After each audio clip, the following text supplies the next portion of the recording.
In this video, I'd like to address a question I got from a student at Linux Tips just the other day, but it's a very frequent one. I do it a lot in customers, how to set up a new project, how do we build a modern development environment. And of course, that depends on the project. Different libraries, frameworks, dependencies in general will have a different setup. But there are tools to help share the project with your team in a way that everybody can contribute without going through a detailed recipe. So that's what I'd like to demonstrate today using Devcontainers and Devbox. Let's do it. All the files and tools I'm going to show you, you can use from scratch in a new repository. However, I prepared something for you. I have this ProdBytes blank Devbox template repository on GitHub. So you can use that to get started and it will have all the setup already done.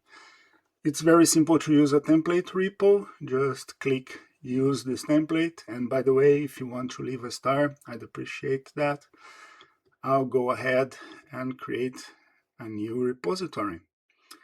And you don't need to include all the branches. There's only main there. I will create it under ProdBytes. And let's do a Pizza Hub or whatever it is you want to call your project. I will say get the best pizza around you. Yeah, and it will be public, for example, and create repo, and that should be enough to get us started. So in a few seconds, we're gonna have a copy of everything. And from here, you can just click on code spaces. Ooh, I'm out of free usage for my codes for this account, so let me go to another account and start it there. So this should work. We'll code spaces, and here it's a good idea to go with options.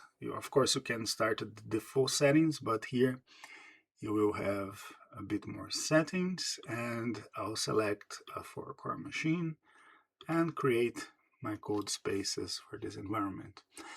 And this is a way that you can get started quickly and not having to clone the repo to your machine and set up your machine to build it, but it will run on the cloud, it will run on GitHub, and GitHub will have a free tier for code spaces. I think it's 50 hours or something like that, but after that you can clone the repo or pay for more GitHub code spaces, whatever you need.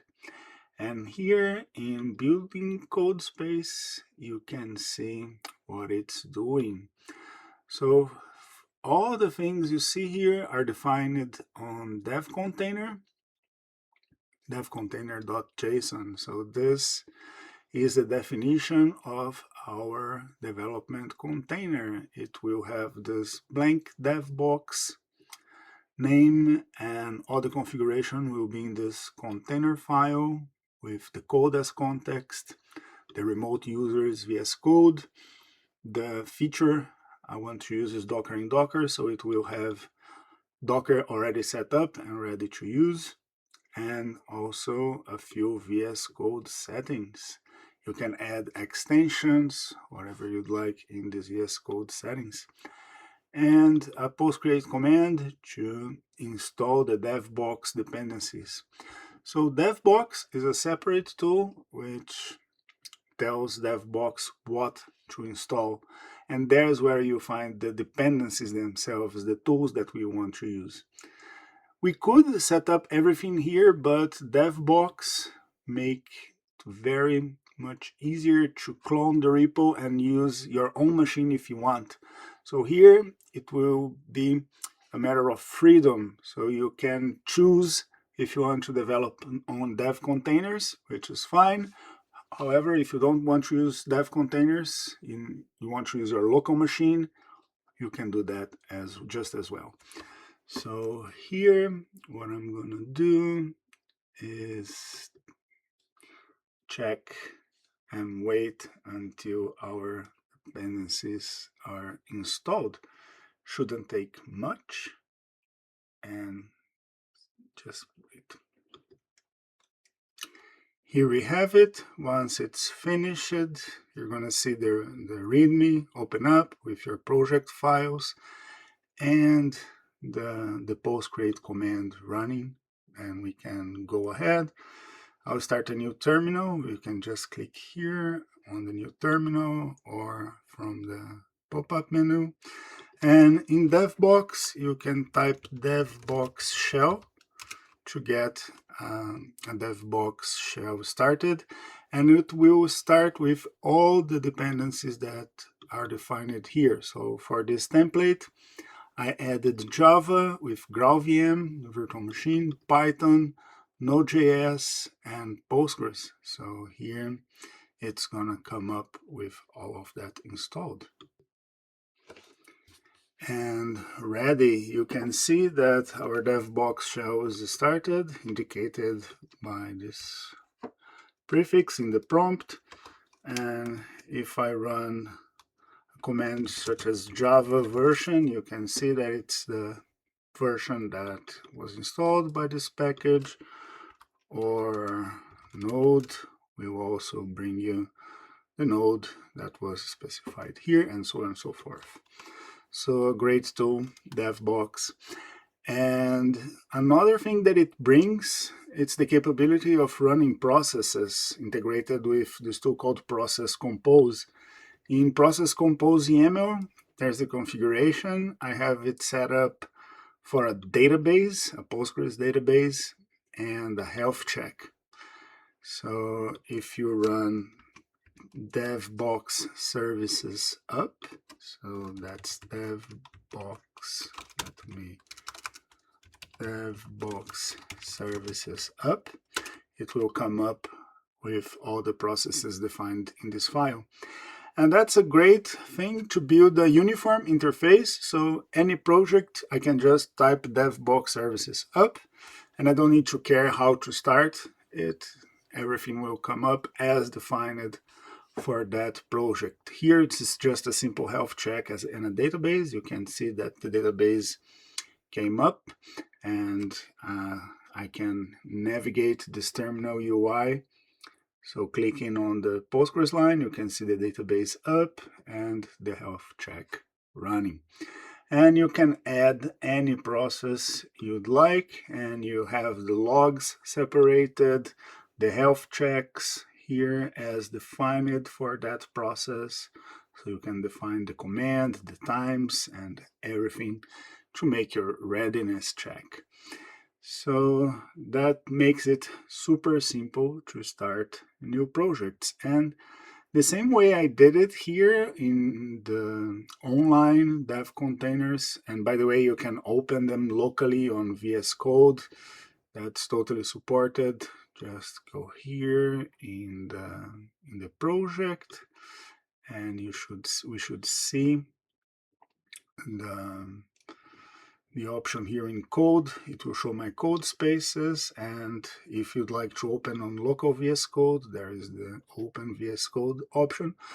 But this will be a remote connection from my local VS Code to the remote dev container. However, we can, for some reason, if we don't want to use containers or can't for any reason, and we want to run the project locally, that's also made quite simple by Devbox. I'll just open a terminal, clone the repo. It's prod by Pizza Hub. And once that is cloned, I can just run the same commands. So Devbox shell will download all the dependencies as defined in the same way for everybody, regardless if it's Mac OS or Linux or a dev container or your local machine, that will be installed correctly. So if I run Devbox services up, I will have the same health check and the same Postgres, everything defined just the same. And that's how I set up the basics of the project related to dependencies. Also, a few details you will find that in my process compose file, I prefer starting services with Docker Compose. So if you want, you can also drop Devbox entirely and go direct to the Compose file and run Docker Compose for your services and have everything defined here.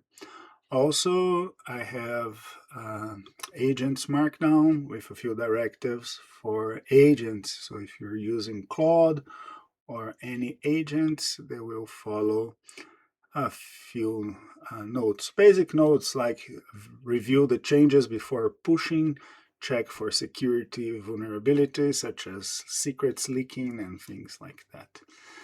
So with this tools like Docker, Devbox, and Devcontainers, we have a modern development environment that can be easily started by anyone in your team. So even if a new developer wants to contribute, it's just a few seconds away.